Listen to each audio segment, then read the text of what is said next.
July 11th, 1944. Normandy, France, 6 miles south of Caen. Captain James Burt watches through his periscope as another Sherman tank explodes. That's the third M4 in 4 minutes. The German Panther that killed it sits hull down behind a hedgerow 800 yards away, practically invisible. Its 75mm gun is already traversing toward Burt's tank. Around him, the 66th Armored Regiment is dying. 12 Shermans burning. 36 men dead or wounded. The Germans haven't lost a single tank. The mathematics of armored combat in Normandy are brutal and simple. A German Panther's frontal armor is 80mm thick, sloped at 55 degrees. A Sherman's 75mm gun can't penetrate it beyond 500 yards. But a Panther's long 75mm can punch through a Sherman's armor at 2,000 yards. American tank crews need a 5-to-1 numerical advantage just to achieve parity. Sometimes not even that is enough. The official U.S. Army kill ratio in July 1944 is devastating. For every German tank destroyed, the Allies lose 4.2 tanks.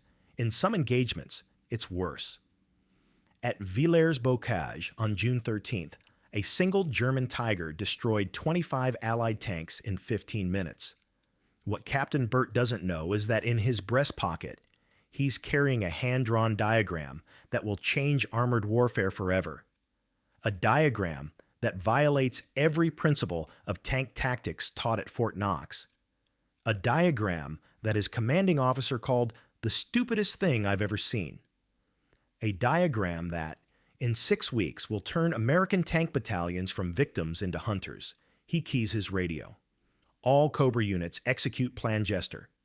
I say again, execute Plan Jester. His driver, Corporal Michael Vega, looks up from his controls. Sir, are you sure? If this doesn't work, we're dead anyway. Execute. Burt's Sherman lurches forward, but instead of charging the German position head-on like doctrine demands, it turns 90 degrees and disappears into the bocage. January 1944. Aberdeen Proving Ground, Maryland. Major General Jacob Devers stares at the test results from the latest Sherman versus Panther engagement simulation. The numbers are damning. In every scenario, German tanks dominate. The Panther is faster, better armored, and more heavily armed. The Tiger is even worse. Its 88-meter gun can destroy a Sherman at ranges where American tankers can't even see their target. The problem isn't new. The U.S. Army knew about German heavy tanks as early as 1943. They've tried multiple solutions. The M4A3E2 Jumbo Sherman adds thicker armor, but it's too slow and still undergunned. The M26 Pershing heavy tank won't be ready for combat until 1945. The 76-meter gun upgrade for standard Shermans helps with penetration, but German tanks still have the advantage. Army Ordnance has tested dozens of modifications. Applique armor plates, sandbags, concrete. Nothing works consistently. The fundamental problem is that the Sherman was designed in 1940 to fight the tanks of 1940. Now it's 1944, and German armor technology has leaped ahead. The tactical doctrine doesn't help. Fort Knox teaches tank versus tank combat as a frontal engagement at medium range. Close with the enemy and destroy him with superior firepower. It's the same doctrine the cavalry used with sabers, translated to steel and gasoline. Against panzers and panthers, it's suicide. Lieutenant Colonel Crichton Abrams, commanding the 37th Tank Battalion, writes in his January 1944 after-action report, "Current tactics result in unacceptable casualties. We need either better tanks or better tactics, preferably both. But better tanks aren't coming. The Sherman is what America can build in quantity. Factories are producing them at a rate of 2,000 per month. Retooling for a new design would take a year and cost the war. The Sherman is the tank the Army has, not the tank the Army wants. The experts are unanimous. Brigadier General Alvan Gillem, commanding the Armored Force School, states in a February 1944 memo, "Tank combat is inherently a frontal engagement. The tank with superior armor and firepower will prevail. Maneuver tactics are appropriate for cavalry reconnaissance, not main battle tanks. Attempting to flank enemy armor in close terrain exposes the attacking force to ambush and artillery fire." General George Patton agrees, though for different reasons. The tank is a weapon of shock and audacity. We must charge the enemy with overwhelming force and accept the casualties necessary for victory. The doctrine is set. American tank battalions will fight German panzers head-on, trading numbers for quality, accepting horrific loss rates as the price of eventual victory. The stakes are existential. Operation Overlord, the invasion of Normandy, is scheduled for June 1944. Allied planners estimate they'll need 5,000 tanks for the first 90 days of combat. At current loss rates, they'll need to replace 3,000 of them. The industrial capacity exists, but the trained crews don't. Tank training takes 6 months. Kill too many experienced tankers in Normandy, and the drive into Germany will stall. Someone needs to find a way to fight German armor without losing 5 Shermans for every Panther. But according to every expert, every manual, every war game conducted at Fort Knox, it simply can't be done with the tanks America has. March 1944. Camp Polk, Louisiana. Captain James Burt isn't supposed to be thinking about tank tactics. At 26, he's a company commander in the 66th Armored Regiment, preparing for deployment to Europe. Before the war, he was a high school chemistry teacher in Springfield, Massachusetts. He has no formal military education beyond officer candidate school. He's never attended the Armored Force School at Fort Knox. His only qualification is that he reads everything. Burt joined the Army in 1941, trained as a tank gunner, and worked his way up through the ranks. He made lieutenant in North Africa, where he learned that the textbook rarely survives contact with the enemy. He made captain after Sicily, where his company lost 8 tanks in 3 days to German 88mm guns. Now he's training replacement crews for Normandy, and he's watching them learn tactics that will get them killed. The standard Fort Knox drill is simple. Tanks advance in line abreast, maintaining formation, concentrating firepower on enemy positions. It looks impressive on the parade ground. In combat against German armor, it's a firing squad where Americans play the role of the condemned. Burt has been studying after-action reports from North Africa, Sicily, and Italy. He's noticed something the experts haven't. Every successful American engagement against German heavy armor has one thing in common. The Americans attacked from multiple directions simultaneously, not by design, usually by accident, when units got separated and attacked piecemeal. But the results are consistent. When Shermans engage a Panther from 2 or more directions, the German tank is forced to choose which threat to face. While it's engaging one Sherman, the others can maneuver for flank shots. April 3, 1944, after a training exercise. Burt is in his quarters, sketching diagrams on notebook paper. He's trying to formalize what he's observed into a repeatable tactic. The concept is simple. Instead of advancing in line, tanks operate in teams of 4 or 5, spreading out to approach the enemy from multiple angles. When they encounter German armor, they don't charge head-on. They split up, forcing the enemy to divide attention. His executive officer, Lieutenant Robert Wellborn, looks over his shoulder at the diagrams. "Sir, that's not how we're trained to fight." "I know. Fort Knox doctrine says maintain formation, concentrate firepower." Fort Knox doctrine gets 5 Shermans killed for every Panther. But if we spread out, we lose mutual support. We expose our flanks to enemy fire. Burt taps the diagram. We expose our flanks, but we also attack theirs. A panther can't face 4 directions at once. While it's shooting at you, I'm shooting at its side armor. While it turns to face me, you're shooting at its rear. That's actually clever. It's also completely unauthorized. Every tactical manual says this is wrong. Wellborn grins. When has that ever stopped you? The insight crystallizes over the next week.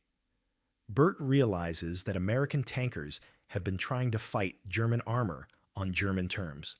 Frontal engagements at medium range, armor versus armor, gun versus gun. It's a fight the Sherman can't win. But if American tanks stop fighting like German tanks and start fighting like wolves, surrounding, harassing, attacking from multiple directions, the Sherman's numerical advantage becomes decisive. He starts calling it swarm tactics. His crews call it the Burt Shuffle. The official name doesn't matter. What matters is whether it works. May 1944, Camp Polk. Burt can't test his theory in official training exercises. The training schedule is set by Fort Knox doctrine, supervised by officers who've spent years teaching the correct way to fight. If Burt proposes swarm tactics through official channels, it'll be rejected immediately. So he doesn't propose it through official channels. May 8th, 1944, 0600 hours, training range. Burt schedules company-level maneuvers during a period normally reserved for maintenance. He brings 4 tank crews, men he trusts to keep their mouths shut. He explains the concept. Spread out, attack from multiple angles, never give the enemy a single target to focus on. Sir, says Sergeant Frank Audifred, what if we lose track of each other? What if we hit each other with friendly fire? That's why we're practicing. We'll use radio discipline and designated sectors. You take the left flank, I'll take the right. Wellborn comes up the middle.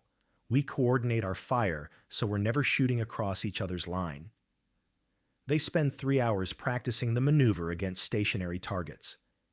It's awkward at first. Tanks nearly collide. Radio discipline breaks down. But by the 3rd iteration, they're moving as a coordinated unit, each tank covering a different approach angle. Burt sets up a mock engagement. 1 tank playing the role of a German Panther, 4 Shermans attacking. The Panther has orders to engage targets as they appear, simulating a real combat situation. The first attack is chaos.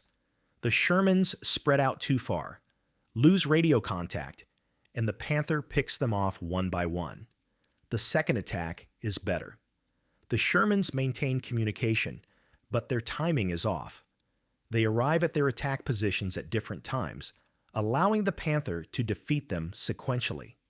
The third attack works. All 4 Shermans reach their positions simultaneously. The Panther engages 1 Sherman, but before it can traverse to the next target, 2 more Shermans hit it from different angles. In a real engagement, the German tank would be dead. May 9th, 1944, Battalion Headquarters. Lieutenant Colonel William Hamburg, the battalion commander, summons Burt to his office. Someone reported the unauthorized training exercise. Captain Burt, what the hell were you doing on the range yesterday? Training my company, sir. Training them to do what, exactly? I reviewed the range logs. Your tanks were all over the place. No formation integrity. No fire discipline. It looked like a Chinese fire drill. Sir, I was testing an alternative engagement tactic for fighting German heavy armor. An alternative to what? To the standard frontal assault doctrine. Hamburg's face reddens. The standard doctrine exists for a reason. It's been tested and validated by the Armored Force School. It's what we're trained to do. And you're teaching your men to ignore it?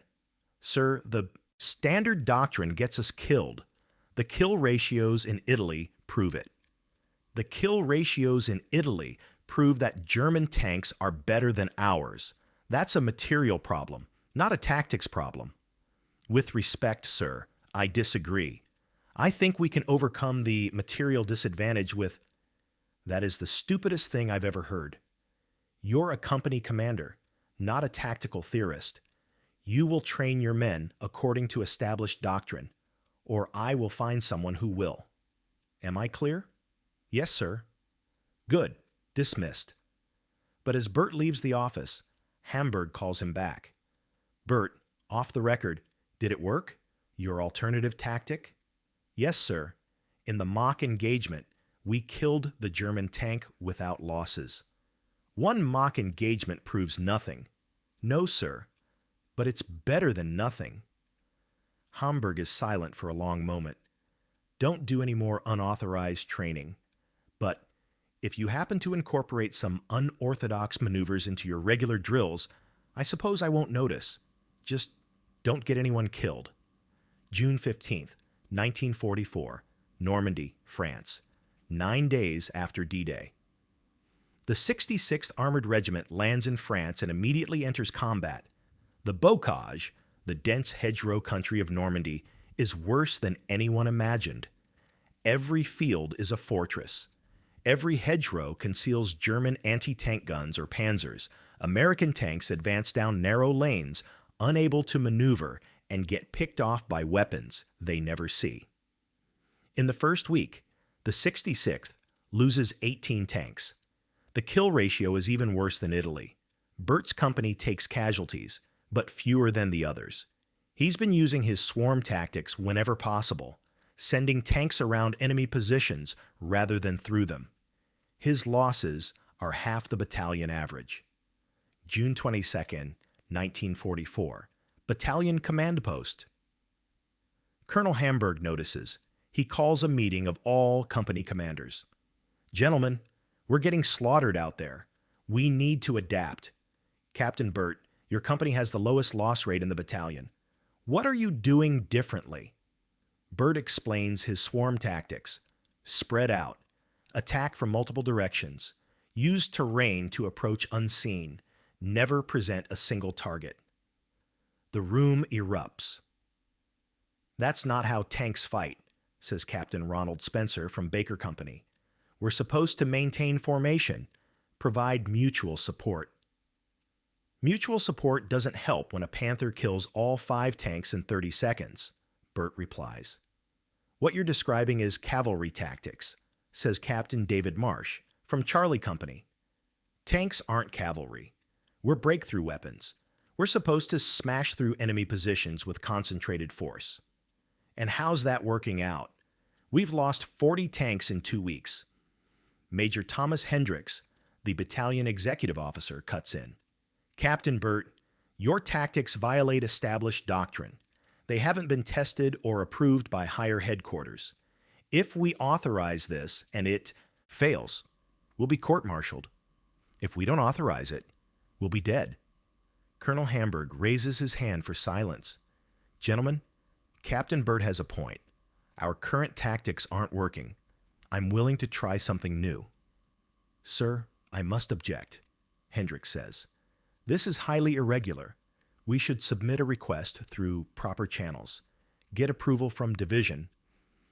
By the time Division approves anything, we'll have lost another 50 tanks. Burt, you have 24 hours to train the other companies in your tactics. We'll test them in tomorrow's attack on Hill 122. June 23, 1944. Training area behind the lines. Burt spends all day teaching his swarm tactics to the other companies. Most of the officers are skeptical. The crews are confused. They've spent months learning to fight in formation, and now they're being told to spread out and improvise. This is never going to work, Spencer mutters. We're going to shoot each other or get lost in the bocage. But they practice anyway, because Colonel Hamburg ordered it. If you're finding this story as gripping as we are, please take a moment to hit that like button and subscribe to our channel. We're bringing you incredible true stories of innovation and courage from military history, and your support helps us continue this important work. Now let's see if Burt's tactics can survive their first real test. June 24, 1944, Hill 122, south of St. Lo. The 66th Armored Regiment attacks at dawn. Intelligence reports 2 German Panthers and a Tiger tank defending the hill, supported by infantry and anti-tank guns. Under standard tactics, the Americans would advance in line, take heavy casualties, and hopefully overwhelm the German position through sheer numbers. Today, they try something different. 5:45 hours. Burt's company splits into 4 groups of 3 tanks each. They approach Hill 122 from 4 different directions, using hedgerows and sunken lanes for concealment. Radio silence until contact. At 0612 hours, the German Tiger spots one of Burt's platoons and opens fire. The first Sherman explodes. But instead of the other Shermans backing off or charging forward, they disappear into the bocage. The Tiger commander, Oberleutnant Klaus Behrmann, reports to his headquarters. Enemy tanks withdrawing. We have them on the run. He's wrong. 6:18 hours. 3 Shermans emerge from a sunken lane 400 yards to the Tiger's left. The German tank traverses to engage, but before it can fire, 2 more Shermans appear on the right flank. Behrmann's gunner engages the left-hand threat, destroying 1 Sherman, but now 5 more American tanks are visible, approaching from 3 different directions. The Tiger is the most powerful tank in the world, but it can only face one direction at a time. Behrmann orders his driver to back up, trying to gain maneuver room, but a Sherman on his right flank fires. The 75 mm round penetrates the Tiger's side armor. The German tank brews up. Behrmann survives and is captured. Later, he tells his interrogators, "It was like being attacked by a swarm of bees. Every time we engaged one tank, 3 more appeared from different directions. We never had a chance to establish fire superiority." The 2 Panthers fare no better. Surrounded by Shermans attacking from multiple angles, they're forced to constantly traverse their turrets, never able to concentrate fire. 1 Panther is destroyed by a flank shot at 300 yards. The other is immobilized by track damage and abandoned by its crew. 6:47 hours, Hill 122 secured. The 66th Armored Regiment has destroyed 3 German heavy tanks and captured the objective. American losses: 4 Shermans destroyed, 2 damaged. Under previous tactics, they would have lost 12 to 15 tanks to achieve the same result. The kill ratio has reversed. Instead of losing 4.2 tanks for every German tank destroyed, the Americans lost 1.3 tanks. It's still not parity, but it's survivable. June 25, 1944, 7th Corps Headquarters. Word of the engagement reaches Major General J. Lawton Collins, commanding 7th Corps. He orders an immediate investigation. Either the 66th got incredibly lucky, or they've discovered something important. Collins reviews the after-action reports and interviews the company commanders. He watches Burt demonstrate his swarm tactics on a sand table. Then he makes a decision that will change the course of armored warfare. These tactics are now Corps doctrine. Every tank battalion in the 7th Corps will train in multi-directional engagement techniques. Captain Burt, you're temporarily detached to Corps headquarters. You'll spend the next 2 weeks training battalion commanders. Over the next month, Burt trains 16 tank battalions in swarm tactics. The results are immediate and dramatic. In July, 2nd Corps' tank loss ratio improves to 2.1.1. In August, it reaches 1.4.1. By September, American tank battalions are consistently destroying German armor without suffering prohibitive losses. The statistics tell the story.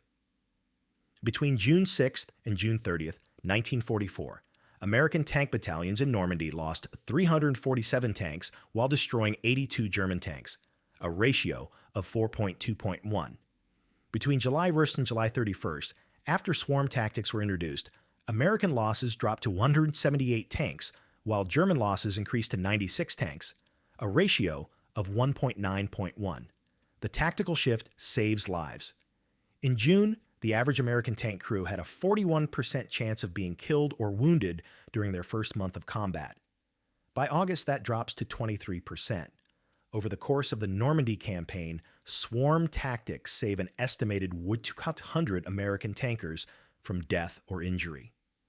July 25th, 1944, Operation Cobra. The 66th Armored Regiment participates in the breakout from Normandy. Using swarm tactics, they advance 37 miles in 3 days, destroying 21 German tanks while losing only 9 Shermans. It's the kind of mobile warfare the Sherman was designed for, finally unleashed by tactics that negate German armor superiority. Lieutenant Hans von Luck, commanding a German panzer battalion, writes in his diary, "The American tanks fight differently now. They no longer advance in neat formations that our guns can destroy systematically. They swarm around us like cavalry, attacking from unexpected directions. Our tactical advantage has evaporated." August 12, 1944, Falaise Pocket. German forces are trapped in a pocket between American, British, and Canadian armies. The 66th Armored Regiment helps close the trap, engaging German armor trying to break out.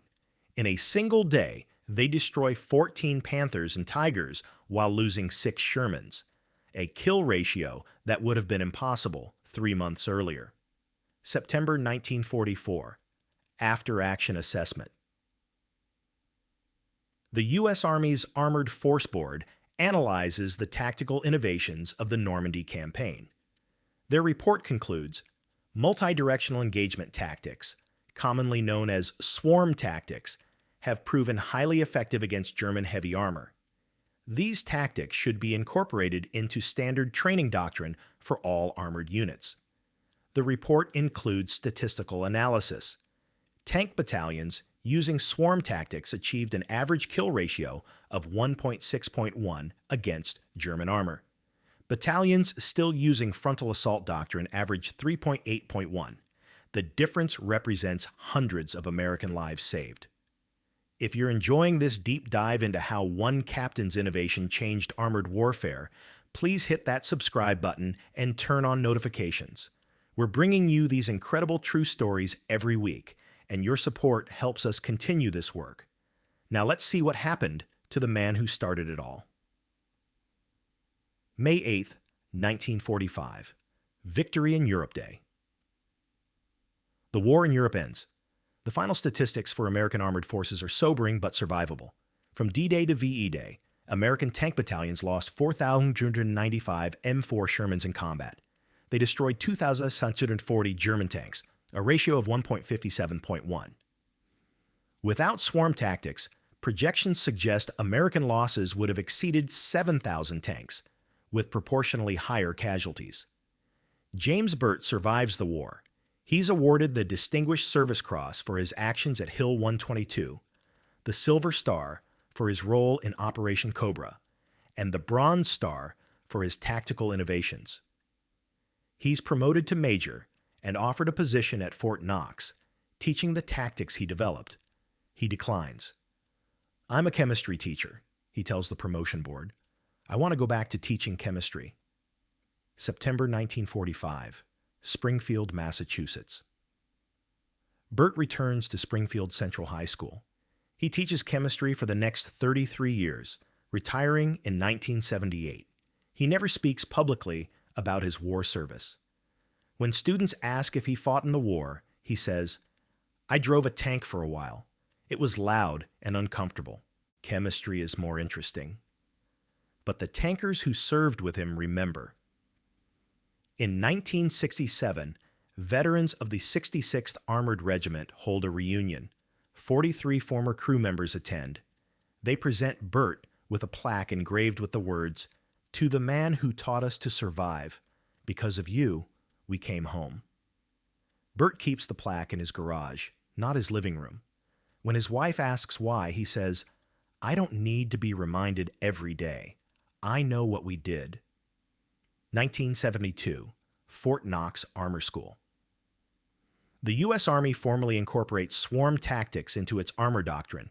The manual FM 1715 Tank Platoon includes an entire chapter on multi-directional engagement techniques.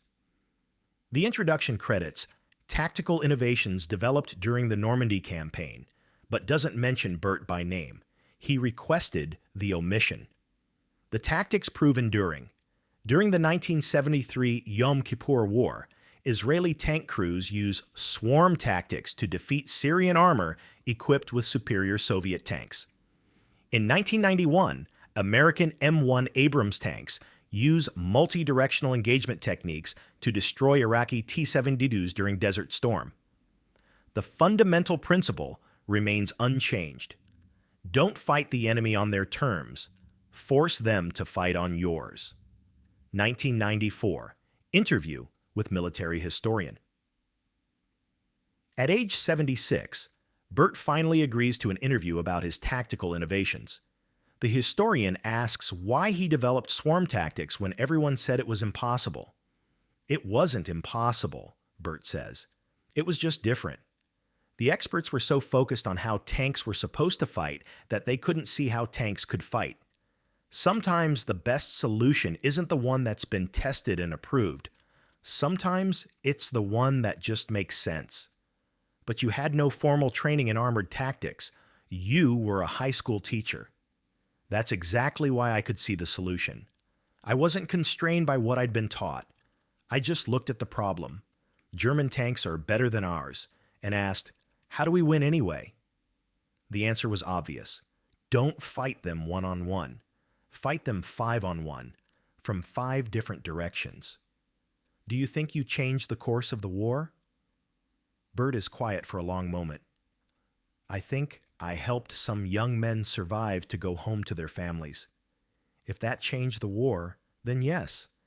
If it didn't, then at least those men got to live their lives. That's enough. James Burt dies in 1996 at age 78. His obituary in the Springfield Republican is 6 paragraphs long. It mentions his Distinguished Service Cross, but provides no details. It focuses on his 43 years as a chemistry teacher, his love of fishing, and his devotion to his family.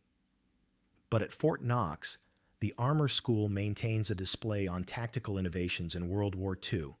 One exhibit shows a diagram of multi-directional engagement techniques. The placard reads, "Developed by Captain James Burt, 66th Armored Regiment, June 1944. These tactics reduced American tank casualties by approximately 40% during the Normandy campaign and remain relevant to modern armored warfare." Below the diagram is a quote from Burt's 1994 interview. "The Sherman wasn't a bad tank. We were just using it wrong. Once we learned to fight smart instead of fighting fair, everything changed." In the end, James Burt proved something that extends far beyond armored warfare. He proved that expertise can become orthodoxy, that the way we've always done it can be wrong, and that sometimes the most important innovations come from people who don't know enough to understand why something is supposed to be impossible. The experts said American tanks couldn't beat German Panzers. The manuals said frontal assault was the only viable tactic. The statistics said the Sherman was obsolete. One chemistry teacher from Massachusetts proved them all wrong, and in doing so, he saved thousands of lives and changed how armies fight armored battles to this day. Not bad for someone who just wanted to make sure his students came home alive.